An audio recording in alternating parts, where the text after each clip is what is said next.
Dernière limite aujourd'hui, les fils et filles de victimes du génocide arménien avaient jusqu'à ce lundi 7 janvier 2008 pour se faire connaître et pouvoir prétendre à une indemnisation.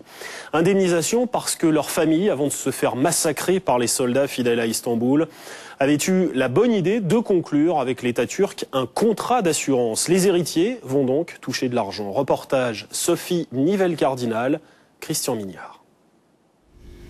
Les informations qui sont contenues dans ce document sont vraies. Et puis tu signes, tu mets la la date. Il faut que tu l'envoies avant lundi. 05. Jean-Jacques Saradjian aura attendu la dernière minute pour remplir le formulaire de réclamation. Saradjian, son nom figure plusieurs fois dans la liste des 7000 Arméniens, souscripteurs d'assurance vie avant 1915 sous l'Empire ottoman. Un siècle plus tard, leurs descendants vont enfin être indemnisés. C'est pas l'argent qui me donne le plus de motivation, c'est surtout aussi pour le symbole.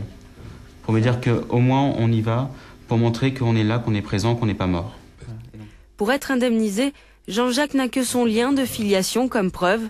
Aidé d'un livret de famille français établi en 1947 et de Philippe, cousin de son père et doyen de la famille, le jeune homme tente de retracer l'histoire de son arrière-grand-père, commerçant à Constantinople, disparu en déportation. Qu'est-ce qui s'est passé exactement?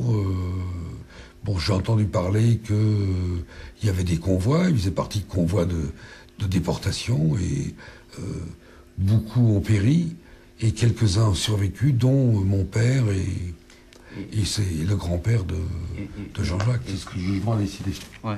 Selon l'accord conclu par AXA, plus de 11 millions de dollars seront redistribués aux ayants droit des assurés. 3 autres millions seront consacrés à des projets humanitaires et éducatifs, comme celui de l'école Tebro-Tsaser, l'association qui gère cette école de la banlieue parisienne où l'on enseigne l'arménien recevra bientôt un chèque de 100 000 dollars. Nous sommes tous et toutes des descendants du génocide.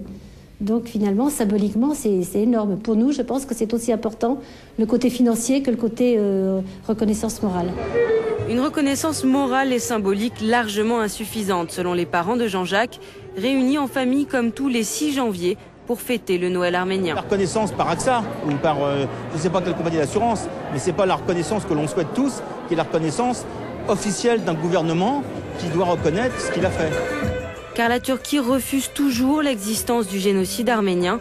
En France, la loi du 29 janvier 2001 reconnaît officiellement le génocide arménien, même si elle n'en spécifie pas l'auteur.